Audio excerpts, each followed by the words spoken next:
This is Kartigai. We call it the Vaigasi Kartigai. And when we call the Kartigai is one of the 27 nakshatras. There are various nakshatra mandalas. And Kartigai, Kritika nakshatra, we also call it the Pleiades. You can see it today, I don't know, but otherwise you can see it. Pleiades. The significance of these become very important. This yajna works at multiple levels. We have been discussing various dimensions, complex dimensions, including very mundane things like material well-being, how the Pancha Mahabhuta or the Shuddhikarana happens through the yajna, how society gets benefited, how families get benefited, how the individual can get benefited in terms of health and happiness. We have been talking of these. If we look at the Skanda Purana, the Puranas, we have been talking of the architecture of this reality given in the Purana. Now, for a modern mind which is conditioned by modern education, the architecture seems very difficult to grasp. It's highly multidimensional. While for most of us, our education is unidimensional. We study one subject at a time, go in a linear manner. So that leads to a conditioned linearity. But the architecture of the Purana is highly non-linear. And they have some lakshanas. Some of the lakshanas are sarga, pratisarga, vamsha, vamshanucharita, manvantara. There are other lakshanas, more spiritual in nature, because the Puranas are not just out there, but in here as well. The Skanda Purana can be realized within. The Valli Thirumanam has significance for spiritual realization also. Bhagavan Skanda also represents the Buddhi Shakti. The spiritual realizations have deep esoteric significance, where the marriage happens within. Now, to make sense of this is where the struggle for the modern mind lies, where the question arises, what is the significance? What is the use of spending time? Can there be better time spent, better usage of resources and materials? That is the challenge for the modern educated mind. If it is simple bhakti, then no problem at all. It is some katha, some homa karyam, seeking the blessings where we feel there is a higher power which we bow down to. If one were educated along those lines, it would have been much simpler. But now we are educated along lines where we have to question. And for a question, we are impatient to receive an answer. The more complex the question, the more complex the answer. For example, the most complex question in spiritual path is the question, who am I? Now, many might ask, what's the complexity in it? If someone asks you, who are you? Don't you introduce? Takkana varum. Answer comes immediately. I am so and so. Then what's the complexity, we might ask. So, when it comes to an outward orientation, what is called the outsider's perspective, the explanation becomes simpler. It is reduced in dimensionality and hence very simple to answer. I am a IT professional. I am so and so. I belong to this. And it becomes very simple to answer. As you shift the gaze within, the complexity lies in inner dimensions. in subjective dimensions. It becomes highly complex. As you peel more and more layers, the question turns into a quest. It is no longer a question. That is the path of sadhana, or the spiritual journey, which through outward exploration, we are journeying inside. All the activities that you do outward, actually as you shift your gaze, you will see actual experience. Where is it happening? Not out there. Never out there.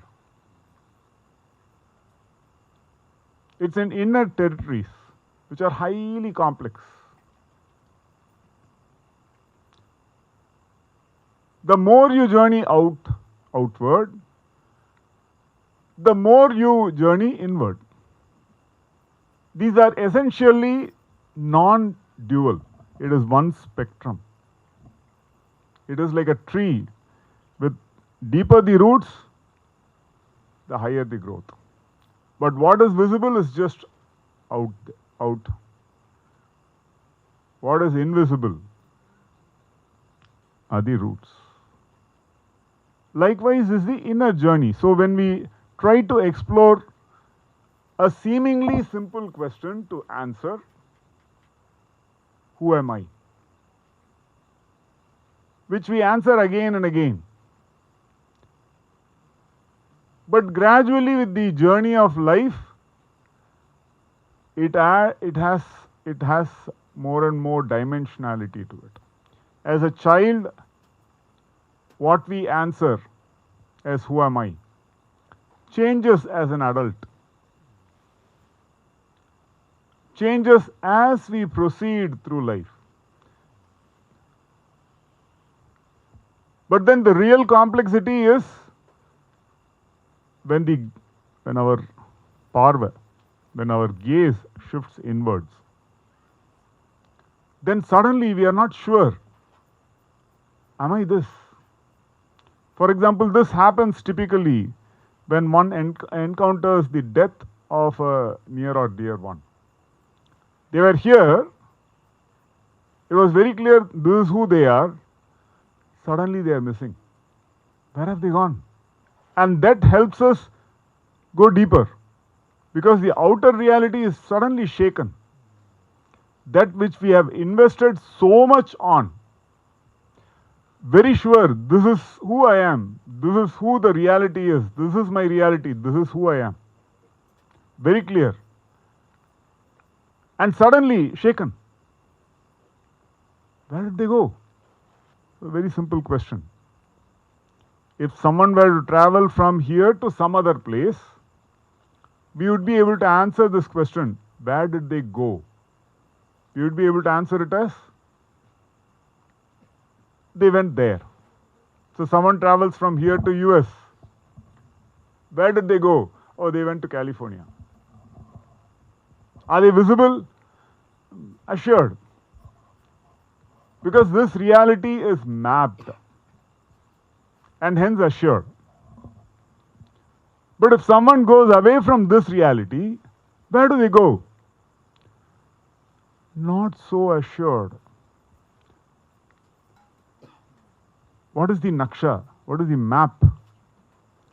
Which will help us answer a question. Where did they go?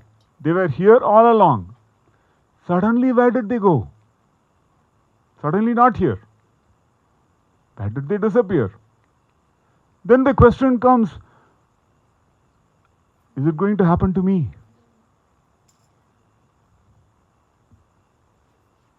Where will I go?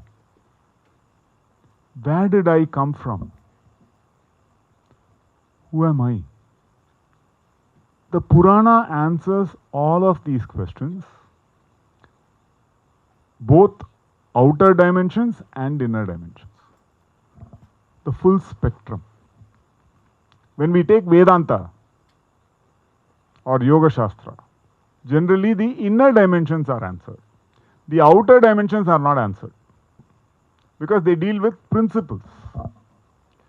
But the Purana, the Itihasa Purana, the greatness of the Itihasa Purana is that they answer full spectrum.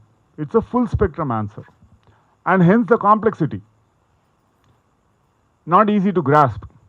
And especially with a highly conditioned modern day mind, becomes very difficult to grasp. Why conditioned? Because of certain simplistic assumptions. One of the assumptions is that what we see is the only reality. You only live once. Most youth are convinced about it. You only live once. That means you cannot ask the question, where did you come from? Who were you before your birth? You cannot ask the question. Because we have made an assumption. What will you be after you leave? We cannot answer. We cannot go there. Because we have made the assumption that this is me, that's it. Even when we are here, we are constantly growing, changing. If you look at our childhood photo, it is not the same as what will appear now. If we have a snapshot of the mind at that time, it is not the mind that we possess now. That means there is so much change, continuous change. And yet we are very sure you only live once. On what basis? Not clear. Cannot go there. Taboo. Then all our Shastras are negated. Because cannot touch Puranas. Which will break these assumptions. And hence a big challenge. How do we reconcile? Very big challenge. Because in modern scientific world, you cannot touch this question. In modern educational, academic reality, you cannot ask this question. It will be dismissed. There will be no humility to even say this is out of syllabus. It will only be poo-pooed. No, where is the proof? The whole idea of science is to establish the proof. Has everything been discovered? No. Then upon what authority do we say, where is the proof? Hey, the whole idea of proof itself is that it has to be found. That is the whole idea of science. Science is not done. It's not a finished product. It is work in progress. So maybe we should call it sciencing. No. It's a work in progress. If that question has not been asked, we should ask it. If the answer has not been found, that's the whole idea of research. Research, search again and again. Then we will end up with the Puranas, which answer such questions, which is a whole corpus of knowledge, where such questions, complex questions, are answered very reliably. You will find reliable frameworks to understand this reality. And that's why it is celebrated. But it is multidimensional. To understand this, you cannot use just your intellect. It will have to be a multimodal, multidimensional access. You need emotions, you need intellect, and you need higher intuitive capability also. It is like the definition of Swadhyaya. Swadhyaya, when we start with outer study of Shastra. But gradually as Swadhyaya proceeds, we move on to Japa. Japa is Swadhyaya. Why? Because with that you connect with the Devata or the Rishi. And hence they reveal knowledge. And hence it's Swadhyaya. So knowledge is not just discovered, knowledge is also revealed. Not just bottom up, but also top down. That is the format that we will find in the Indian Shastra. This is a complex format. Why did this creation come to be? Who can you ask? Why did this body come to be? Who can you ask? the one who created. Did we create? No. Did our parents create? No. Automatically it got created through random mutation. Tough logic. But now we are conditioned to believe this logic because we don't have a better answer. It's dark. So we don't have a better answer. Can this Yajna Mandapa create itself? Possible? Now we believe in such theories in science. No kidding. Obviously the exploration is complex, but we should not trivialize the effort.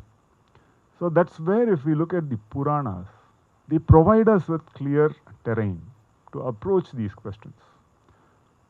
And complex, obviously the complexity is huge. It's just as you only live once. We need to expand the scope of reasoning there. And hence Punarapi Jananam, Punarapi Maranam. Otherwise there is no continuity. And hence we cannot proceed.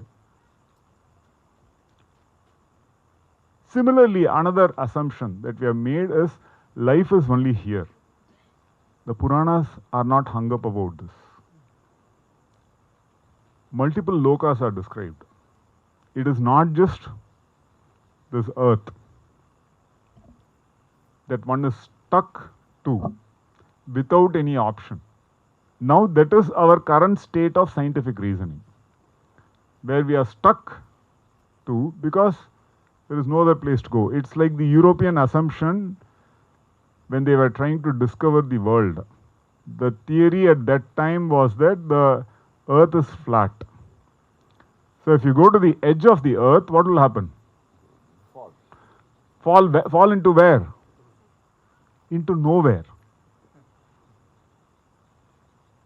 Fall where? And that's a dangerous idea. So there was fear. You go to the edge of the earth. Can you go to the edge of the earth? See, we laugh. With children, this can happen. Ask them to go to the edge of this, where the light falls. What will happen? Fear arises. Even for some of us adults, it might happen. Why is light required? Because we go to the edge of the light. After that, it is dark. When we encounter the unknown, what happens? Fear arises. Fear of the unknown. How to dispel that fear? Knowledge.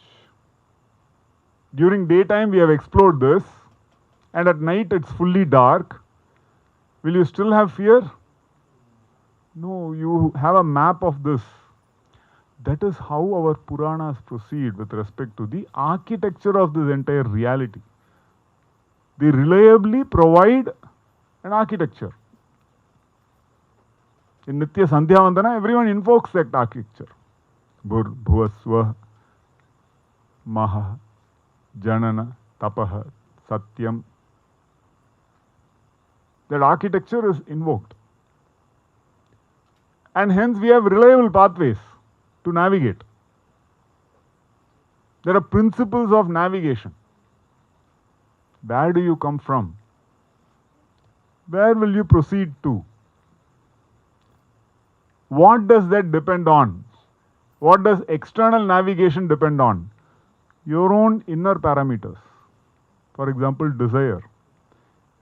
What you desire, accordingly your navigation proceeds, the direction of your navigation. Even your life is architected like that. Now, for most of us, our life is ad hoc at best. We don't know where we are proceeding because there is no map. It's a blind game. Because we are looking out there. While in here, our Puranas clearly give a imprint. So some of the qualities of the Puranas, if we see Skanda Purana, it has to be celebrated. Because knowledge that enables overcoming fear Each of the asura mentioned, Padmasuran, Simhamukhasuran, Tarakasuran, Ajamukhi, everything represents both outer dimensions and inner dimensions together at the same time. Now, because of our modern educational orientation, we believe in the objective dimension alone and cut the subjective dimensions off. And that causes a lot of trauma, to say the least. It is like saying day alone is valid, night is invalid. Both are connected. The subject and the object are one spectrum, connected. How can we ignore the subjective dimensions? So that's where we get to understand the Puranas. They describe multiple lokas, birth and death phenomena, dharma, artha, kama, but also moksha, because they cover the subjective dimensions as well. How do we free ourselves up from these? That is also covered. And that's why, as part of the educational process itself, the Purana alone is sufficient. For example, Gurukulams are there, which treat only Ramayana. But with studying Ramayana, one can study all language,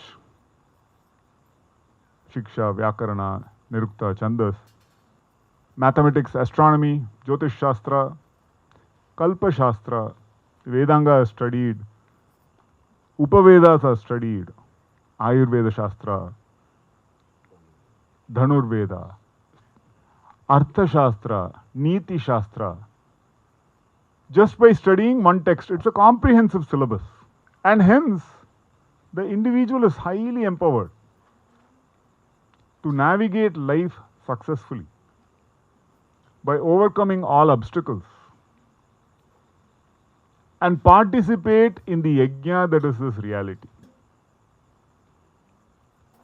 Participate wholeheartedly. Because if we are half-hearted, it does not lead us anywhere. And now, because we have an education which has only objective dimensions, our participation in our own life is less than complete. Half-hearted at best. Because we have not been educated properly. In Mahabharata, there is a beautiful episode to illustrate this. Dhritarashtra, who has lost all his sons, he asks Yudhishthira, Raja Yudhishthira, who has won after the war. All these, so many warriors were killed. Where have they gone after giving up their bodies? Very interesting question. Now, from a modern perspective, if we see, we will not even touch that because it's illogical. But what is logic? Logic is basically the data points of experience that we have been exposed to. That's how logic is formed. It is content exposure. If you have been exposed to Ramayana, Mahabharata, Itihasa, Purana, then your logic will be much more multidimensional. Need not be unidimensional. So Yudhishthira has asked this question. Where have the warriors gone? Journeyed to. You see our samskaras, antim samskaras, it will be to do with assisting in the journey beyond. Assisting in the journey. So Yudhishthira, who has such drishti, jnana drishti, great Dharma Prabhu, Dharma Raja, he responds. He says, those warriors who did not want to fight in the war, who did not want to perform their swadharma. See the approach, very important. Not fighting. Fighting is an outward thing. From an inner perspective, how do you see it? That is what counts. Only that counts, ultimately. How do you view yourself? But one who has moha for just the external reality cannot see the inner attitudinal orientation. So Raja Yudhishthira is pointing out those warriors who did not want to perform their swadharma and were running away and were killed. They went to Guhyaka Loka. Those warriors who were not interested in performing their swadharma, with total indifference, they were fighting. Kadanena. No. They, on losing their bodies, went to Gandharva Loka. Those warriors that enthusiastically fought, that means they enthusiastically participated in their swadharma, they, on giving up their bodies, went to Devaloka. Those warriors that displayed all great qualities, inspired everybody, displayed Shaurya, Virya, Dhairya in performing their swadharma, they, on losing their bodies, went to Brahmaloka. So we see a direct correlation between the subjective and objective dimensions. Similar is the journey of life. To inform ourselves on the right way to live, the right way to participate in our own lives, not just be a victim of circumstances. It's important to have a complete picture that enables our participation no matter how the circumstances are. Then we see the subjective has won over the objective. We live liberated because we are then no longer under the control of circumstances. That's how the Purana guides from the objective to the subjective, and hence moksha karaka. It provides all the purushartha, not just dharma, artha, kama, but also moksha. So that way it is a moksha shastra as well. It leads to jaya, victory, in all the purushartha. Be it dharma, you can be victorious. Artha, you can be victorious. Kama, you can be victorious. Moksha, you can be victorious. That's why it's been called Jaya. So that's why, as part of the yajna, generally a Purana or Itihasa is narrated. And it is celebrated. It's always celebrated. Because it offers multimodal engagement. And that is the celebration that we have all benefited from. I had a deep experience of samadhi after my master's in the US. I had gone there to become a multimillionaire. Okay. Because engineering education, you have nothing else to aspire for. But Guru Kripa, because of strong Purva Samskaras, I had an experience of samadhi. I had not imagined, I had not had any specific desire towards it. Normal life. Then gradually from that time onwards, various spiritual experiences led me on. Later, in a Vaigasi Kartigai, Tirumular introduced Kriya Babaji to me as the guru for this lifetime. So like that, when we, Tirumular is a great Siddha in the Padinettu Siddhargal tradition. In the Nath Sampradaya, he is called Sundaranath. He is the disciple of Nandinath, who is called Nandishwarar in the southern tradition. So all those Siddhas are active guides to our work because of Purva Samskaras. Now, understanding this, one should not try to understand too much. No. So the great Siddha Purushas, you will find all over the Puranas. These are existing lineages that gives us hope in our lives. It is not looking for a miracle. Your life is the miracle. Not looking outward. What should happen? What should happen? Will I meet that? No. Your life itself is the miracle. Just like marriage. If you study Valli Thirumanam, the marriage itself is the miracle. What did they do together? That will not be mentioned. Just being together is a miracle. Be. You are already that Atman. Look within. You are already that miracle. Realizing yourself, do whatever you want. That is Leela. You participate in the Leela of Bhagavan. That's a great life. Vetrivel Muruganukku.